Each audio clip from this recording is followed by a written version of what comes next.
जब मैं छोटी थी, मेरा परिवार गरीब था और अक्सर लोग हमें नीची नज़रों से देखते थे। तो मैं सोचती थी, बड़ी होकर मैं बहुत सारा पैसा कमाऊंगी ताकि वे मुझे बहुत सम्मान दें। बाद में मेरी शादी हो गई, लेकिन मेरे पति का परिवार भी गरीब था। जहाँ से भी संभव हो मैं पैसे कमाने के तरीके खोजती रहती थी और कभी कोई मौका नहीं जाने देती थी। हमने टैक्सी चलाने और सब्जियां बेचने की कोशिश की, लेकिन हम ज़्यादा पैसे नहीं कमा पाए। लेकिन मैंने हार नहीं मानी। मैंने देखा कि मेरी चचेरी बहन सीपी के मशरूम उगाकर अच्छा पैसा कमा रही है और बहुत जल्दी अच्छा घर बना ले रही है। इसलिए मैंने उससे मशरूम की खेती सीखने का फैसला किया। हमने पतझड़ से लेकर वसंत तक कड़ी मेहनत की, लेकिन जब हमारे मशरूम बाजार में आए तो उनकी आपूर्ति बहुत ज़्यादा हो गई और वे हर जगह थे। हम कोई पैसा नहीं कमा पाए। हमारी आधे साल की कोशिशें बेकार चली गईं। काम के दौरान लंबे समय तक झुके रहने से मुझे डिस्क हर्निया का रोग हो गया। मैंने जगह जगह इलाज कराने में काफ़ी पैसा खर्च कर दिया। इससे पहले से खराब चल रही हमारी माली हालत और बिगड़ गई। फिर भी मैंने हार नहीं मानी। एक दिन मैंने एक बड़े कबूतर प्रजनन फार्म के बारे में एक समाचार रिपोर्ट देखी जो सालाना लाखों युआन कमा रहा था। मेरी आंखें चमक उठीं। लाखों! यहाँ आसपास कोई कबूतर प्रजनन फार्म नहीं है। अगर मैं अभी शुरू कर दूं तो कुछ सालों में मालिक बन सकती हूँ। इसलिए हमने कबूतर पालने के लिए ऋण ले लिया। कबूतरों की तादाद बढ़ते देखकर मैं पूरी तरह से ऊर्जावान और उत्साहित महसूस करने लगी। लेकिन जैसे ही हम अपना पहला बैच बेचने के लिए तैयार हुए, एवियन फ्लू का प्रकोप शुरू हो गया और हमें 20,000 से अधिक युआन का नुकसान हो गया। 1 साल की कड़ी मेहनत के बाद पैसे गंवाने का विचार मेरे दिल में चाकू घोंपने जैसा था। रात में बिस्तर पर लेटे हुए मैं रोती थी और खुद से पूछती थी, मेरी किस्मत इतनी खराब क्यों है? मेरे लिए पैसे कमाना इतना मुश्किल क्यों होता है, जबकि दूसरे इतनी आसानी से कमा लेते हैं? तनाव का मेरी सेहत पर बुरा असर पड़ा। मैं सो या खा नहीं पा रही थी और मेरा पेट खराब रहता था। मेरा वजन घटकर 40 किलोग्राम से थोड़ा ही ज़्यादा रह गया था और मैं चलते समय लड़खड़ाती थी। फिर भी मैंने हार नहीं मानी। मैं सोचती थी, मेरे पास भी दूसरों की तरह दिमाग और 2 हाथ हैं। मैं किसी और से कम होशियार नहीं हूँ। मुझे नहीं लगता कि मैं पैसे नहीं कमा सकती। मुझे दोबारा कोशिश करनी चाहिए। बाद में मैंने सुना कि बारबेक्यू बेचने में फ़ायदा था। सेहत खराब होने के बावजूद मैं यह कारोबार सीखने के लिए दूसरे शहर चली गई। घर आने के बाद मैंने एक बारबेक्यू रेस्तरां खोला। भयानक प्रतिस्पर्धा के कारण यह कारोबार ज़्यादा दिन नहीं चल पाया और मुझे इसे बंद करना पड़ा। मैं समझ नहीं पाई कि दूसरे लोग उसी कारोबार में क्यों सफल हो पाए और एक रात में 3,000 युआन कमा पाए, जबकि मैं कुछ भी नहीं कमा सकी। मुझे याद आया कि मेरी माँ अक्सर मुझसे कहा करती थी कि मेरी महत्वाकांक्षा बड़ी और किस्मत फूटी है। मैंने सोचा कि कैसे मेरी बहन ने अपने सब्जी के कारोबार से कुछ ही साल में मोटा पैसा कमाकर एक अच्छा सा घर बना लिया था, लाखों की बचत कर ली थी, जबकि मैं 1 दशक से ज़्यादा समय से संघर्ष कर रही थी और नाकाम हो रही थी। क्या यह वाकई मेरी किस्मत थी? मैंने इसके बारे में जितना सोचा, उतनी ही मैं परेशान हो गई और मैं निराशा में डूब गई। कई दिन तक निराश और बीमार रही। मैं हिलना डुलना तक नहीं चाहती थी। मैं चाहती थी कि मैं हमेशा के लिए सो जाऊं और फिर कभी न जागूं। जीवन बहुत कठिन था। मेरा पति भी दुख भुलाने के लिए रोज शराब पीता था। उसके बाद हमने अपना नाश्ते का काम शुरू किया। मुझे आश्चर्य हुआ कि यह कारोबार बहुत अच्छा चल निकला।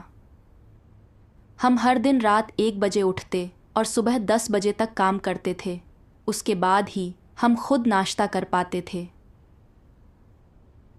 इस तरह भूखे रहने से मेरे पेट की समस्या और बढ़ गई और मुझे एसिड रिफ्लक्स और निम्न रक्त शर्करा का रोग हो गया। इससे मेरे पति को सर्वाइकल स्पॉन्डिलोसिस भी हो गया, जिससे उसके हाथ सुन्न होने लगे और दर्द रहने लगा। डॉक्टर ने उसे अंतःशिरा उपचार के लिए कई दिन की छुट्टी लेने की सलाह दी, लेकिन उसे लगा कि हर दिन आईवी ड्रिप लगाए रखना समय की बर्बादी है और 1000 युआन की दैनिक आय से चूकना बड़े ही दुख की बात होगी। उसने दर्द निवारक दवाओं का विकल्प चुना और सोचा कि कारोबार में मंदी आने के दौरान उचित उपचार लेगा। समय बीतने के साथ उसकी हालत और बिगड़ती गई। उसे दर्द निवारक की और ज़्यादा ज़रूरत पड़ने लगी। 1 गोली से लेकर 2-3 तक खाने लगा। दर्द बढ़ने पर वह मुझसे गाली गलौज करने लगता और उसका स्वभाव और भी चिड़चिड़ा हो जाता। हमारा संवाद किसी और बात के बजाय बहस तक सीमित हो गया। शारीरिक दर्द और मेरे मन और आत्मा के दमन के कारण मैं खोया हुआ महसूस करने लगी। इतनी कड़ी मेहनत का क्या मतलब था? मैं एक मशीन की तरह हो गई थी जो सुबह से रात तक काम करती रहती थी। मैं इतना थक जाती थी कि मेरी कमर और पीठ में दर्द होने लगता था। हमने पैसे कमाए, पर उनका आनंद लेने के लिए हमारे पास समय नहीं था। हम कहा करते थे कि पैसे से हमें खुशी मिलेगी, लेकिन पैसे होने के बावजूद मैं इतना दुखी महसूस क्यों करती थी? 1 साल बाद हम एक नया घर बनाने के लिए अपने गांव लौटे। मुझे यह सोचकर उपलब्धि का एहसास हुआ कि दर्जन भर या उससे ज़्यादा साल के संघर्ष के बाद आखिरकार हम एक अच्छे घर में रह पाए थे। हमारे पड़ोसियों, रिश्तेदारों और दोस्तों ने हमारी क्षमताओं और हिम्मत की प्रशंसा की और यहाँ तक कि उन्होंने निर्माण के लिए आवश्यक सामग्री जुटाने में भी हमें सक्रिय रूप से मदद दी। गांव के पार्टी शाखा सचिव ने भी हमारे निर्माण कार्यों के लिए मंजूरी दिलाकर हमें विशेष सहायता प्रदान की। बहुत सारा पैसा होने पर मुझे अलग ही महसूस होता था और सब कुछ काफ़ी सुचारू रूप से चल रहा था। मगर तभी जैसे ही हमारे लिए चीज़ें ठीक होने लगीं, त्रासदी घटित हो गई। अपने पुराने घर को गिराने के बाद मेरे पति को अपनी गर्दन में बहुत दर्द होने लगा और उसने गांव के अस्पताल जाने का फैसला किया। मेरे पहुंचते ही डॉक्टर ने मुझे तुरंत बताया, तुम बिल्कुल सही समय पर आई हो। तुम्हारे पति की हालत गंभीर है। मेरा तो जैसे दिमाग सुन्न हो गया। यह असंभव है। मैंने सोचा, मेरे पति की सेहत हमेशा अच्छी रही है और हमारी शादी के बाद से उसे शायद ही कभी सर्दी भी लगी हो। अभी वह मर कैसे सकता है?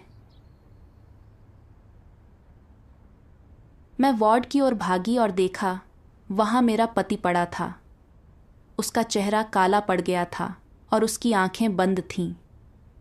मैंने उसका हाथ पकड़ा और उसका नाम पुकारते हुए रोने लगी, लेकिन वह फिर कभी नहीं उठा।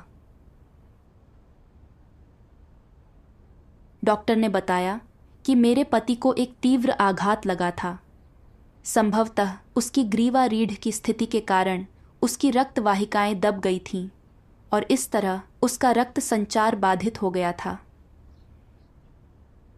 मेरे पति की अचानक मृत्यु ने मुझे स्तब्ध कर दिया। मैं 2 बच्चों के साथ अपना गुजारा कैसे करूंगी? मैंने सोचा, मैं हमेशा यही चाहती थी कि हम अपने जीवन को बेहतर बनाएं और दूसरों की नज़रों में नीचे न रहें। सालों की कड़ी मेहनत के बाद जब हालात सुधरने लगे थे, मेरा पति अचानक चल बसा। मैं जो कुछ भी चाहती हूँ वह सब इतना दूर और मेरी पहुँच से बाहर क्यों लगता है? मैंने खुद को अपने कमरे में बंद कर लिया, लगातार रोती रही। मेरी बहनों को चिंता होती थी कि मैं खुद को नुकसान न पहुंचा लूं। वे रोज़ बारी बारी से मुझसे मिलने आती थीं, लेकिन वे सिर्फ कुछ सांत्वना भरे शब्द ही बोल पाती थीं, जो मेरे दिल का दुख दूर करने में पूरी तरह से असमर्थ होते थे। बाद में एक रिश्तेदार मेरे साथ सुसमाचार साझा करने के लिए एक बहन को लेकर आया। बहन ने मेरे लिए परमेश्वर के वचनों का एक अंश पढ़ा। सर्वशक्तिमान परमेश्वर कहता है, सर्वशक्तिमान ने बुरी तरह से पीड़ित इन लोगों पर दया की है।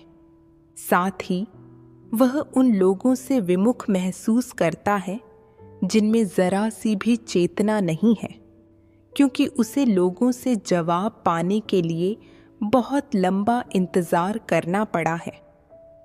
वह खोजना चाहता है, तुम्हारे दिल और तुम्हारी आत्मा को खोजना चाहता है, तुम्हें पानी और भोजन देना चाहता है ताकि तुम जाग जाओ और अब तुम भूखे या प्यासे न रहो। जब तुम थक जाओ और तुम्हें इस दुनिया के बेरंगपन का कुछ कुछ एहसास होने लगे, तो तुम दिशाहीन मत होना, रोना मत। सर्वशक्तिमान परमेश्वर प्रहरी किसी भी समय तुम्हारे आगमन को गले लगा लेगा। वह तुम्हारी बगल में पहरा दे रहा है, तुम्हारे लौट आने का इंतजार कर रहा है। वह उस दिन की प्रतीक्षा कर रहा है जिस दिन तुम अचानक अपनी याददाश्त फिर से पा लोगे, जब तुम्हें यह एहसास होगा कि तुम परमेश्वर से आए हो, लेकिन किसी अज्ञात समय में तुमने अपनी दिशा खो दी थी। किसी अज्ञात समय में तुम सड़क पर होश खो बैठे थे और किसी अज्ञात समय में तुमने एक पिता को पा लिया था। इसके अलावा जब तुम्हें एहसास होगा कि सर्वशक्तिमान तो हमेशा से ही तुम पर नजर रखे हुए हैं, तुम्हारी वापसी के लिए बहुत लंबे समय से इंतजार कर रहा है। वह हताश लालसा लिए देखता रहा है, जवाब के बिना एक प्रतिक्रिया की प्रतीक्षा करता रहा है। उसका नजर रखना और प्रतीक्षा करना बहुत ही अनमोल है, और यह मानवीय हृदय और मानवीय आत्मा के लिए है। शायद ऐसे नजर रखना और प्रतीक्षा करना अनिश्चितकालीन है, या शायद इनका अंत होने वाला है। लेकिन तुम्हें पता होना चाहिए कि तुम्हारा दिल और तुम्हारी आत्मा इस वक्त कहाँ है। जब मैंने सुना, जब तुम थक जाओ और तुम्हें इस दुनिया के बेरंगपन का कुछ कुछ एहसास होने लगे, तो तुम दिशाहीन मत होना, रोना मत। वह तुम्हारी बगल में पहरा दे रहा है, तुम्हारे लौट आने का इंतजार कर रहा है। मुझे पता भी नहीं चला कि कब मेरे चेहरे पर आंसू बहने लगे। मैंने उन कठिनाइयों के बारे में आत्मचिंतन किया जो मैंने बरसों तक झेली थीं, और उस अवर्णनीय दर्दनाक पीड़ा के बारे में सोचा जिससे मैं गुजरी थी। मेरे माता पिता का निधन हो चुका था और मेरा पति भी जा चुका था। मैं अपने भीतर के दर्द को किसके सामने बताऊं? कौन मुझे समझ पाता? परमेश्वर के वचनों ने मेरे दिल को छू लिया और मुझे अंदर बहुत अच्छा महसूस हुआ। मैं अपने दिल में जमा हुए सारे दर्द को जोर से बोलकर बता देना चाहती थी, लेकिन मुझे नहीं पता था कि कहाँ से शुरू करूं। बहन ने कहा, मैं समझती हूं कि तुम्हें कैसा महसूस हो रहा है। हम जो कहते हैं उससे तुम्हें सिर्फ तसल्ली मिल सकती है, पर हम तुम्हारे दर्द को सही मायने में मिटा नहीं सकते। सिर्फ परमेश्वर ही हमारे दर्द को मिटा सकता है। मैंने पूछा, यह सारा दर्द कहाँ से आता है? क्या परमेश्वर वाकई से मिटा सकता है? फिर बहन ने मेरे लिए सर्वशक्तिमान परमेश्वर के वचनों का एक अंश पढ़ा। सर्वशक्तिमान परमेश्वर कहता है, तुम्हारे दिल में एक बहुत बड़ा रहस्य है जिसके बारे में तुमने कभी नहीं जाना है, क्योंकि तुम एक प्रकाश विहीन दुनिया में रह रहे हो। तुम्हारा दिल और तुम्हारी आत्मा शैतान द्वारा छीन लिए गए हैं। तुम्हारी आंखें अंधकार से धुंधला गई हैं। तुम न तो आकाश में सूर्य को देख सकते हो और न ही रात के उस टिमटिमाते तारे को। तुम्हारे कान भ्रामक शब्दों से भरे हुए हैं। तुम न तो यहोवा की गरजती वाणी सुनते हो, न ही सिंहासन से बहने वाले पानी की आवाज सुनते हो। तुमने वह सब कुछ खो दिया है जिस पर तुम्हारा हक है, वह सब भी जो सर्वशक्तिमान ने तुम्हें प्रदान किया था। तुम दुख के अनंत सागर में प्रवेश कर चुके हो। तुम्हारे पास ऐसी कोई ताकत नहीं है जो तुम्हें बचा सके, न जीवित बचे रहने की कोई उम्मीद है।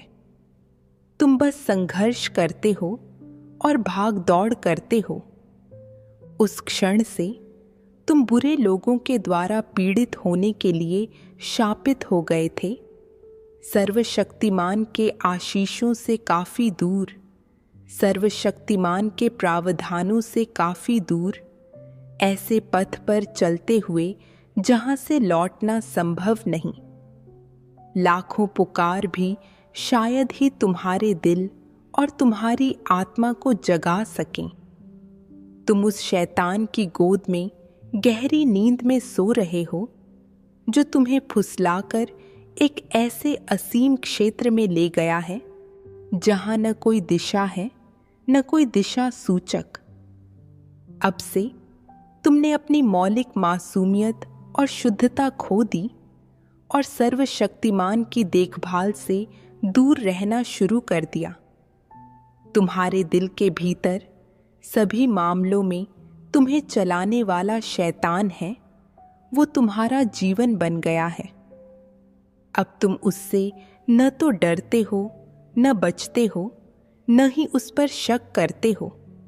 इसके बजाय तुम उसे अपने दिल में परमेश्वर मानते हो।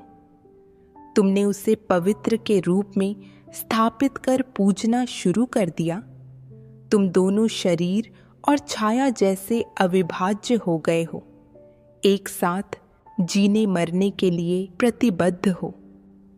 तुम्हें कुछ पता नहीं है कि तुम कहाँ से आए, क्यों पैदा हुए या तुम क्यों मरोगे।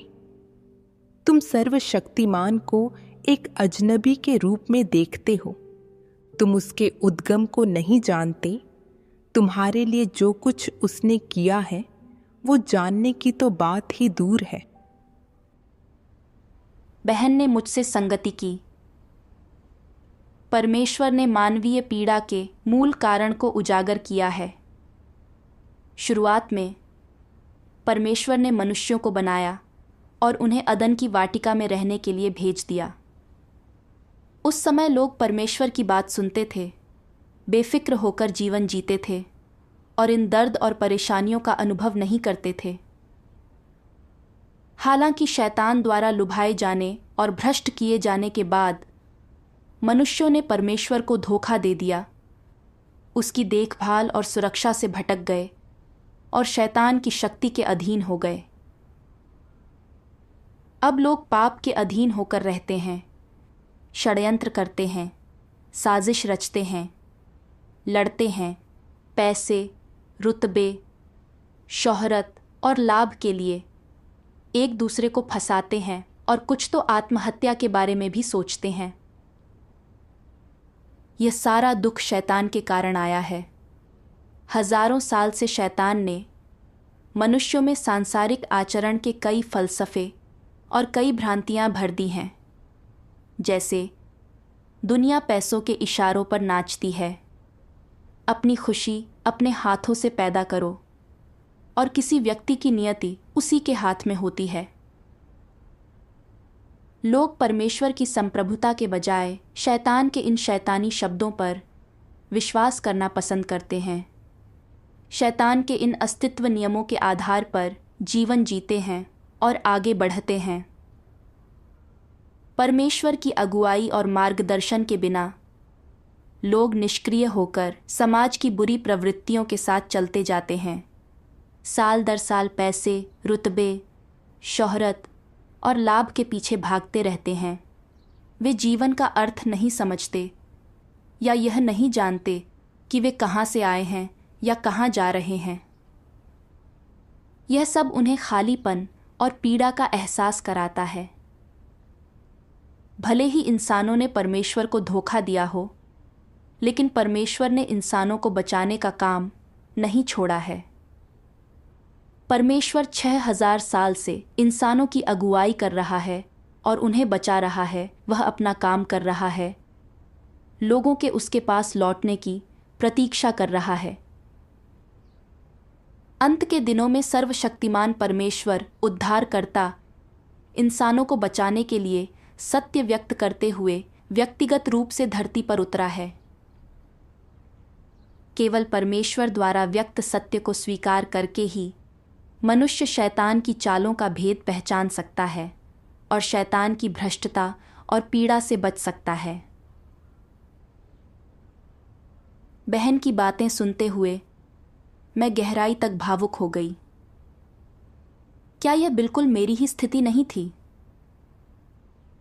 मैं सिर्फ ज्यादा पैसे कमाने के लिए दिन रात अथक परिश्रम कर रही थी, बस इस उम्मीद में कि एक दिन मैं बाकियों से ऊपर उठकर लोगों का सम्मान पा सकूंगी, और थक कर बीमार हो गई थी। इतना सब करने के बाद भी खालीपन और पीड़ा महसूस कर रही थी। लेकिन मैंने कभी सवाल नहीं किया था कि इस तरह से जीना गलत है या नहीं, क्योंकि यह पीढ़ियों से चलता आ रहा था, है ना? मैं अपवाद कैसे हो सकती थी? केवल अब जाकर मुझे समझ आया कि यह सारा दुख शैतान की भ्रष्टता और यातना के कारण था। अगर सर्वशक्तिमान परमेश्वर मनुष्यों के प्रति शैतान की भ्रष्टता की सच्ची तस्वीर को उजागर नहीं करता, तो मुझे इस सब का कभी एहसास नहीं हो पाता और मैं शैतान द्वारा गुमराह होती रहती और दर्द में संघर्ष करती रहती। बाद में मैंने सर्वशक्तिमान परमेश्वर के और वचन पढ़े। सर्वशक्तिमान परमेश्वर कहता है, क्योंकि लोग परमेश्वर के आयोजनों और परमेश्वर की संप्रभुता को नहीं जानते हैं, इसलिए वे हमेशा अवज्ञापूर्ण ढंग से और एक विद्रोही दृष्टिकोण के साथ भाग्य का सामना करते हैं, और इस निरर्थक उम्मीद में कि वे अपनी वर्तमान परिस्थितियों को बदल देंगे और अपने भाग्य को पलट देंगे, हमेशा परमेश्वर के अधिकार और उसकी संप्रभुता तथा उन चीज़ों को छोड़ देना चाहते हैं जो उनके भाग्य में होती हैं, परंतु वे कभी भी सफल नहीं हो सकते हैं। वे हर मोड़ पर नाकाम रहते हैं। उनकी आत्माओं की गहराइयों में घटित होने वाला यह संघर्ष उन्हें गहरी पीड़ा देता है, और यह पीड़ा उनकी हड्डियों में समा जाती है, और साथ ही यह उन्हें धीरे धीरे अपना जीवन बर्बाद करने पर मजबूर कर देती है। इस पीड़ा का कारण क्या है? क्या यह परमेश्वर की संप्रभुता के कारण है, या इसलिए है क्योंकि वह व्यक्ति अभागा ही जन्मा था? स्पष्ट है कि दोनों में कोई भी बात सही नहीं है। वास्तव में लोग जिस मार्ग पर चलते हैं, जिस तरह से वे अपना जीवन बिताते हैं, उसी कारण से यह पीड़ा होती है। यदि लोग वास्तव में इस तथ्य को पहचान नहीं सकते हैं कि सृजनकर्ता की मनुष्य के भाग्य और मनुष्य की सभी स्थितियों पर संप्रभुता है, यदि वे सही मायनों में सृजनकर्ता के प्रभुत्व के प्रति समर्पण नहीं कर सकते हैं, तो उनके लिए किसी का भाग्य उसके अपने हाथों में होता है। इस अवधारणा द्वारा प्रेरित न होना और इसे न मानने को विवश न होना कठिन होगा।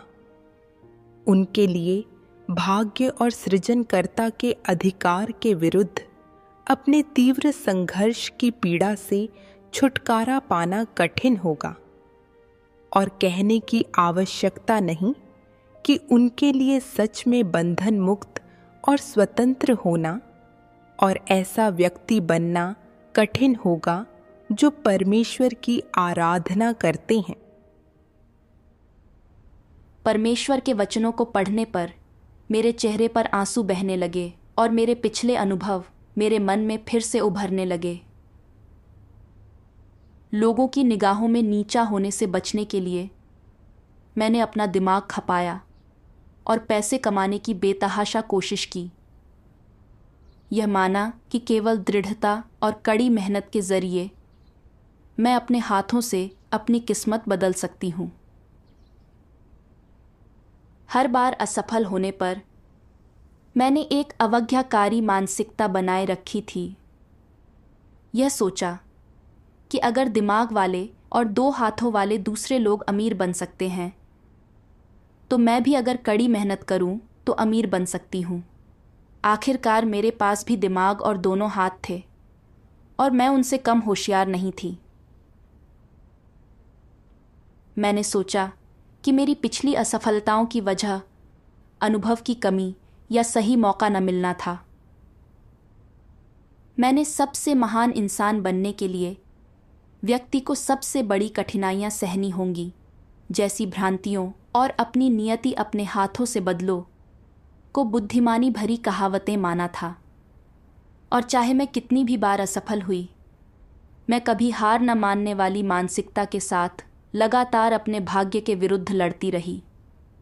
मुझे विश्वास था कि कड़ी मेहनत से नियति बदल सकती है, और मैं दूसरों से बेहतर बनने के लिए लगातार प्रयास करती रही। इससे मुझे कई बीमारियां हो गईं और यहाँ तक कि मेरे पति की जान भी चली गई। ये सब शैतान की भ्रष्टता और यातना के कारण था। अतीत में मैंने अक्सर अपने साथ अन्याय के लिए भाग्य को दोषी ठहराया था।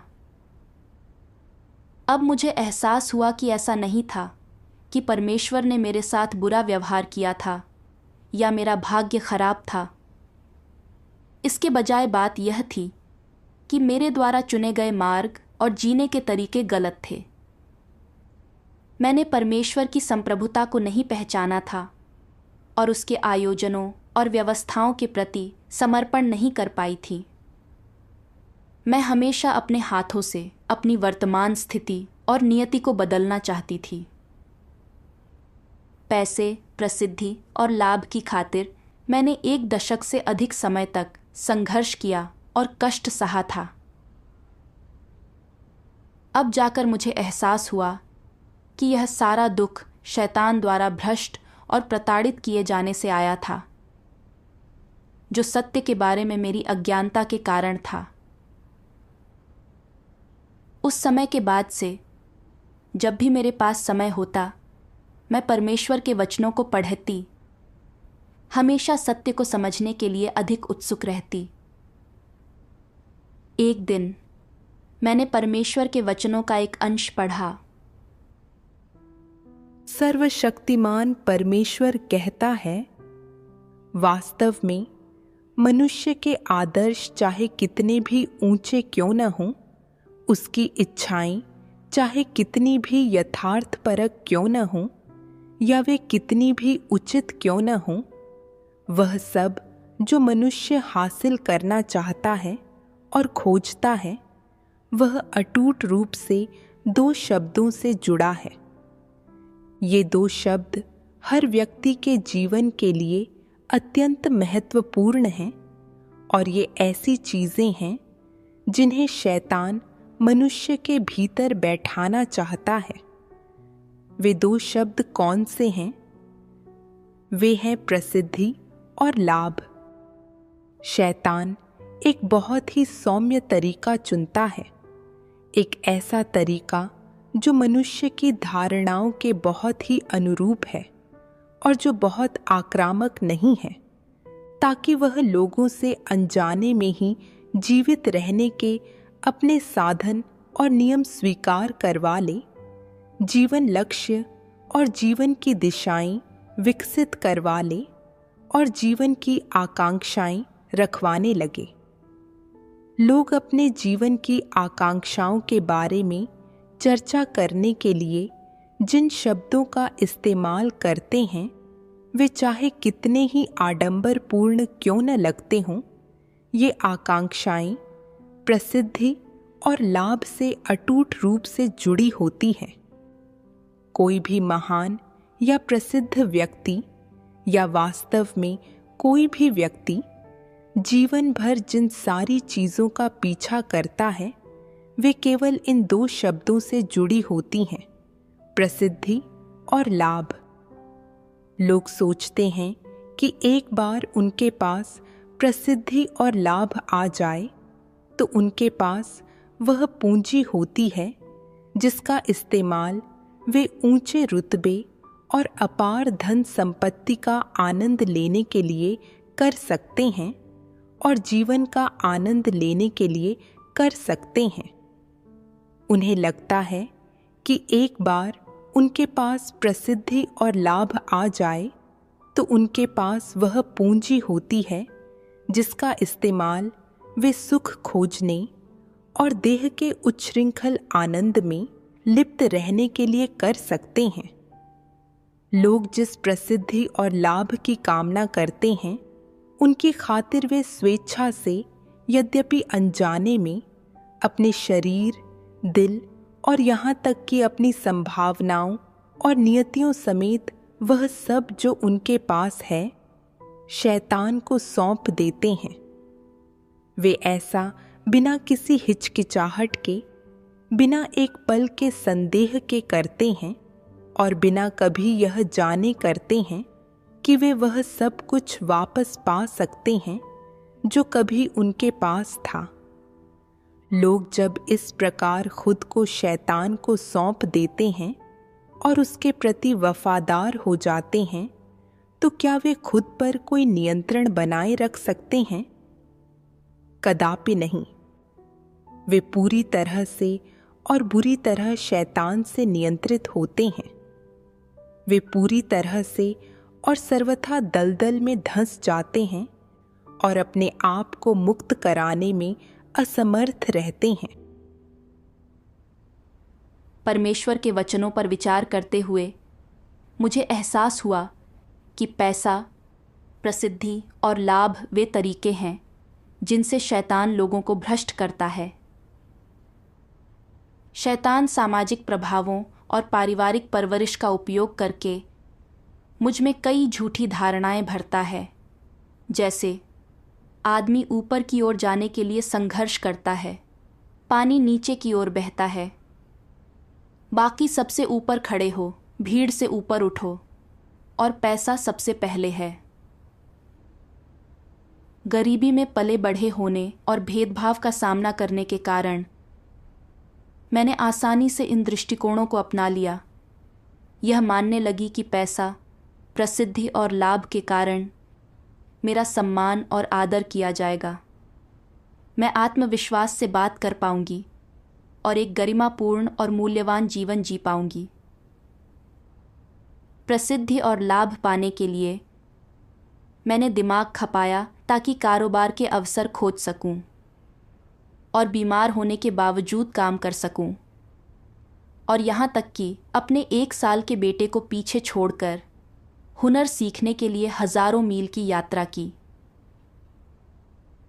प्रसिद्धि और लाभ की खातिर खाने के लिए बहुत व्यस्त होने और भूख से चक्कर आने और बेहोश होने के बावजूद जिसने मेरी सेहत को नुकसान पहुंचाया, मैंने कभी भी त्याग करने में संकोच नहीं किया।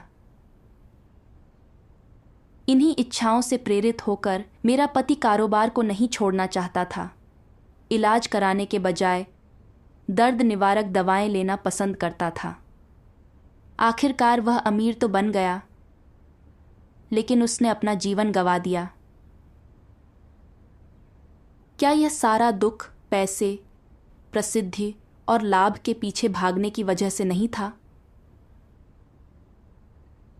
सत्य को समझे बिना और भेद पहचाने बिना मैंने शैतान द्वारा मनुष्य को भ्रष्ट करने के लिए इस्तेमाल किए जाने वाले पाखंडों और भ्रांतियों को जीवन का लक्ष्य और अस्तित्व के नियमों के रूप में गलत ढंग से समझा। मैं सचमुच मूर्ख और अंधी थी।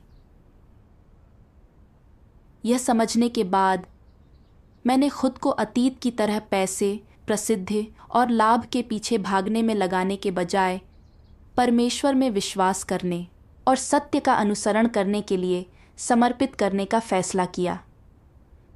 मैं प्रतिदिन परमेश्वर के वचनों को पढ़ने में अधिक समय बिताने लगी और सक्रिय रूप से संगति में भाग लेने लगी। 3 महीने बाद मैंने कलीसिया में अपना कर्तव्य संभाला, नए विश्वासियों के सिंचन का अभ्यास किया। यह देखकर कि मैंने अपना कारोबार बंद कर दिया है, मेरे रिश्तेदारों ने चिंता जताई। कहा कि छोटे बच्चों और भविष्य में आने वाले कई खर्चों को देखते हुए मुझे नाश्ते का कारोबार जारी रखना चाहिए। मकान मालिक ने भी मुझे फ़ोन किया। कहा कि कई लोगों ने हमारे भोजन का आनंद लिया और उम्मीद जताई कि मैं फिर से दुकान खोलूंगी। अगर मैं इसे खुद न कर पाई तो वह और उसका परिवार मेरी मदद करेगा। उनके शब्दों ने मेरे विचारों को झकझोर दिया। यह सच है। स्कूल में 2 बच्चों को पढ़ाते हुए मेरे वेतन से मुश्किल से ही जीवन यापन की बुनियादी ज़रूरतें पूरी होती हैं। अगर मैंने और पैसे नहीं कमाए तो मेरे बच्चों को और मुझे नीची निगाहों से देखा जाता रहेगा। नाश्ते के कारोबार से प्रतिदिन हजारों युआन की कमाई हो सकती है। इसे छोड़ना मुश्किल है। हो सकता है कि मैं किसी को काम पर रख लूं और कारोबार को फिर से शुरू कर दूं। मैंने इस विकल्प की योजना बनाना और उस पर विचार करना शुरू कर दिया। हालांकि मुझे पता था कि नाश्ते के कारोबार को फिर से खोलने के लिए काफ़ी प्रयास करने होंगे, जिससे मुझे कलीसिया में अपने कर्तव्य पूरे करने के लिए बहुत कम समय मिलेगा। मेरे लिए संगति में शामिल होने की बात सुनिश्चित करना काफ़ी अच्छा होता। कारोबार चलाने के लिए हमेशा चिंताएं करनी पड़ेंगी। परमेश्वर के वचनों को पढ़ने और सत्य का अनुसरण करने पर ध्यान केंद्रित करना चुनौतीपूर्ण हो जाएगा और मेरे आध्यात्मिक जीवन को निश्चित रूप से नुकसान होगा। मैं परेशान और उलझन में थी। इस बारे में सोचकर उन दिनों रात को नींद नहीं आती थी। एक दिन मैंने परमेश्वर के कुछ वचन पढ़े। अधिकांश लोगों की ये इच्छाएं होती हैं, कम काम करना और अधिक कमाना, बहुत अधिक परिश्रम न करना, अच्छे कपड़े पहनना, हर जगह नाम और प्रसिद्धि हासिल करना, दूसरों से आगे निकलना और अपने पूर्वजों का सम्मान बढ़ाना। लोग सब कुछ बेहतरीन होने की इच्छा रखते हैं, किंतु जब वे अपनी जीवन यात्रा में पहला कदम रखते हैं तो उन्हें धीरे धीरे समझ में आने लगता है कि मनुष्य का भाग्य कितना अपूर्ण है, और पहली बार उन्हें समझ में आता है कि भले ही इंसान अपने भविष्य के लिए स्पष्ट योजना बना ले, भले ही वो महत्वाकांक्षी कल्पनाएं पाल ले, लेकिन किसी में अपने सपनों को साकार करने की योग्यता या सामर्थ्य नहीं होता। कोई अपने भविष्य को नियंत्रित नहीं कर सकता। सपनों और हकीकत में हमेशा कुछ दूरी रहेगी। चीजें वैसी कभी नहीं होती जैसी इंसान चाहता है, और इन सच्चाइयों का सामना करके लोग कभी संतुष्टि या तृप्ति प्राप्त नहीं कर पाते। कुछ लोग तो अपनी जीविका और भविष्य के लिए, अपने भाग्य को बदलने के लिए किसी भी हद तक जाने को तैयार रहते हैं, हर संभव प्रयास करते हैं और बड़े से बड़ा त्याग कर देते हैं, किंतु अंततः भले ही वे कठिन परिश्रम से अपने सपनों और इच्छाओं को साकार कर पाएं, फिर भी वे अपने भाग्य को कभी बदल नहीं सकते। भले ही वे कितने ही दृढ़ निश्चय के साथ कोशिश क्यों न करें, वे कभी भी उससे ज्यादा नहीं पा सकते जो नियति ने उनके लिए तय किया है। योग्यता, बौद्धिक स्तर और संकल्प शक्ति में भिन्नताओं के बावजूद भाग्य के सामने सभी लोग एक समान हैं, जो महान और तुच्छ, ऊंचे और नीचे तथा उत्कृष्ट और निकृष्ट के बीच कोई भेद नहीं करता। कोई किस व्यवसाय को अपनाता है, कोई आजीविका के लिए क्या करता है, और कोई जीवन में कितनी धन संपत्ति संचित करता है, यह उसके माता पिता, उसकी प्रतिभा, उसके प्रयासों या उसकी महत्वाकांक्षाओं से तय नहीं होता, बल्कि सृजनकर्ता द्वारा पूर्व निर्धारित होता है। यदि भाग्य के प्रति किसी व्यक्ति का दृष्टिकोण नकारात्मक है, तो इससे साबित होता है कि वह हर उस चीज का विरोध कर रहा है जिसकी व्यवस्था परमेश्वर ने उसके लिए की है, और उसमें समर्पण का रवैया नहीं है। यदि मनुष्य के भाग्य पर परमेश्वर की संप्रभुता के प्रति किसी व्यक्ति का दृष्टिकोण सकारात्मक है, तो जब वह पीछे मुड़कर अपनी यात्रा को देखता है, जब वह सही मायनों में परमेश्वर की संप्रभुता का अनुभव करता है, तो वह और भी अधिक ईमानदारी से हर उस चीज के प्रति समर्पण करना चाहेगा जिसकी परमेश्वर ने व्यवस्था की है, और उसके पास परमेश्वर को उसके भाग्य की योजना बनाने देने और आगे से परमेश्वर के विरुद्ध विद्रोह न करने के लिए और अधिक दृढ़ संकल्प और आस्था होगी। यह इसलिए क्योंकि वह देखता है कि जब लोग नहीं जानते कि भाग्य क्या है या परमेश्वर की संप्रभुता को नहीं समझते, तो वे अपनी ही इच्छा के आधार पर धुंध में हाथ पैर मारते हुए और लड़खड़ाते हुए आगे बढ़ते हैं, और यह यात्रा बहुत ही कठिन होती है और इसके कारण दिल में बहुत अधिक दर्द होता है। इसलिए जब लोगों को यह एहसास होता है कि परमेश्वर मानव भाग्य पर संप्रभु है, तो चतुर लोग परमेश्वर की संप्रभुता को जानना और स्वीकार करना चुनते हैं और भाग्य के खिलाफ संघर्ष जारी रखने और अपने तरीके से अपने तथाकथित जीवन लक्ष्यों का पीछा करने के बजाय अपने स्वयं के हाथों से एक अच्छा जीवन बनाने की कोशिश करने के दर्दनाक दिनों को अलविदा कहते हैं। जब कोई व्यक्ति परमेश्वर के बिना होता है, जब वह उसे नहीं देख सकता है, जब वह वास्तव में और स्पष्टता से परमेश्वर की संप्रभुता को नहीं जान पाता है, तो उसका हर दिन निरर्थक, बेकार और अवर्णनीय रूप से पीड़ादायक होता है। इससे कोई फर्क नहीं पड़ता कि कोई व्यक्ति कहाँ है और उसका क्या काम है उनके जीने के साधन और जिन लक्ष्यों का वे अनुसरण करते हैं, वे उन्हें केवल अंतहीन दिल के दर्द और ऐसी पीड़ा देते हैं जिससे उबरना इतना कठिन होता है, वे पीछे अपने अतीत को मुड़कर देखना भी बर्दाश्त नहीं कर पाते हैं। परमेश्वर के वचनों को पढ़ते हुए मैं फूट फूट कर रो पड़ी। उन दर्दनाक दिनों पर आत्मचिंतन करते हुए जब मैं परमेश्वर को जानने से पहले भाग्य के विरुद्ध संघर्ष कर रही थी, मुझे एहसास हुआ कि मेरी पीड़ा परमेश्वर की संप्रभुता को न पहचानने और भ्रष्ट स्वभावों के साथ अपने भाग्य का विरोध करने से उपजी थी।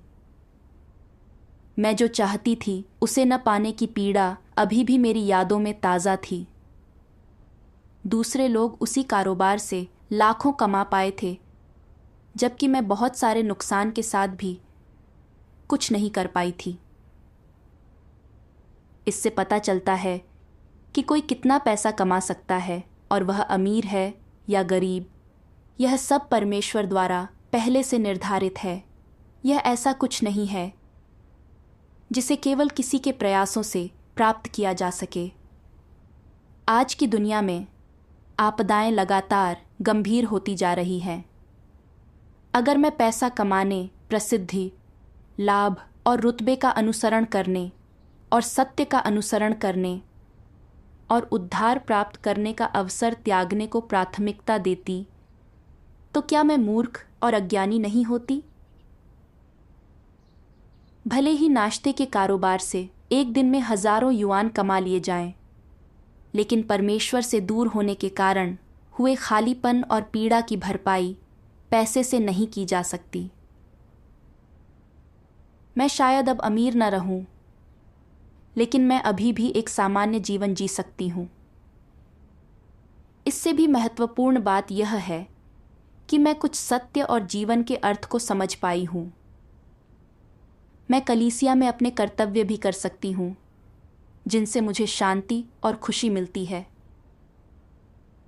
इस एहसास के साथ मैंने कारोबार छोड़ने और अपने कर्तव्यों पर ध्यान केंद्रित करने का फैसला किया। मैंने अपनी दुकान में रखे रसोई के बर्तन दूसरों को कम कीमत पर बेच दिए। बाद में मैंने परमेश्वर के और वचन पढ़े।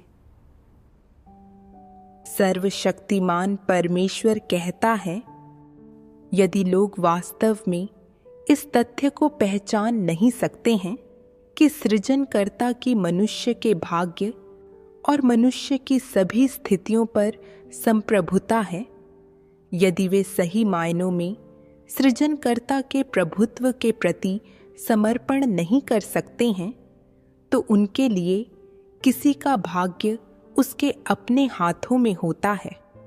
इस अवधारणा द्वारा प्रेरित न होना और इसे न मानने को विवश न होना कठिन होगा।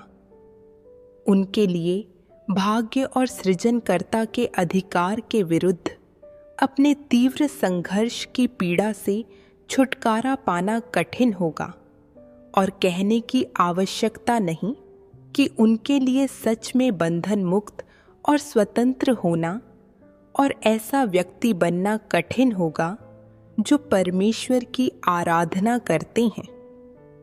अपने आप को इस स्थिति से मुक्त करने का एक बहुत ही आसान तरीका है, जो है जीवन जीने के अपने पुराने तरीके को विदा कहना, जीवन में अपने पुराने लक्ष्यों को अलविदा कहना, अपनी पुरानी जीवन शैली, जीवन को देखने के दृष्टिकोण, लक्ष्यों, इच्छाओं एवं आदर्शों को सारांशित करना, उनका विश्लेषण करना और उसके बाद मनुष्य के लिए परमेश्वर के इरादों और मांग के साथ उनकी तुलना करना और देखना कि उनमें से कोई परमेश्वर के इरादों और मांग के अनुकूल है या नहीं, उनमें से कोई जीवन के सही मूल्य प्रदान करता है या नहीं।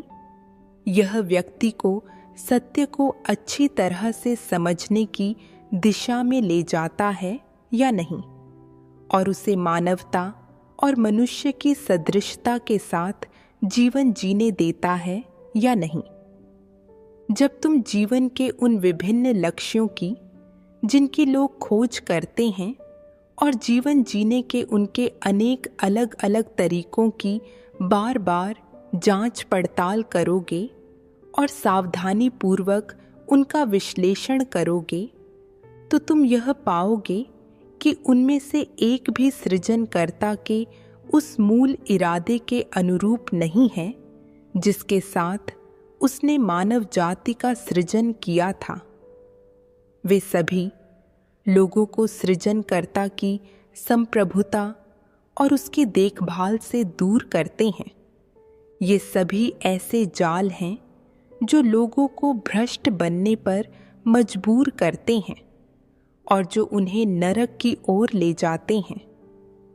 जब तुम इस बात को समझ लेते हो, उसके पश्चात तुम्हारा काम है जीवन के अपने पुराने दृष्टिकोण को अपने से अलग करना, अलग अलग तरह के जालों से दूर रहना, परमेश्वर को तुम्हारे जीवन को अपने हाथ में लेने देना और तुम्हारे लिए व्यवस्थाएं करने देना।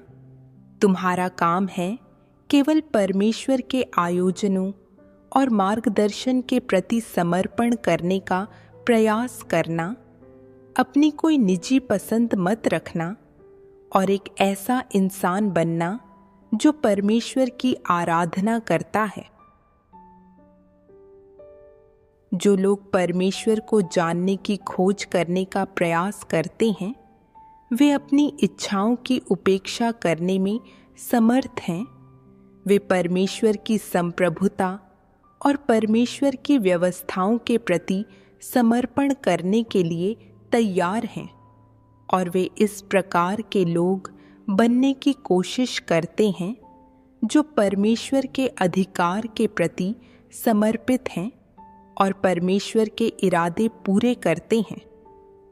ऐसे लोग प्रकाश में रहते हैं, परमेश्वर की आशीषों के बीच जीवन जीते हैं और निश्चित रूप से परमेश्वर के द्वारा उनकी प्रशंसा की जाएगी।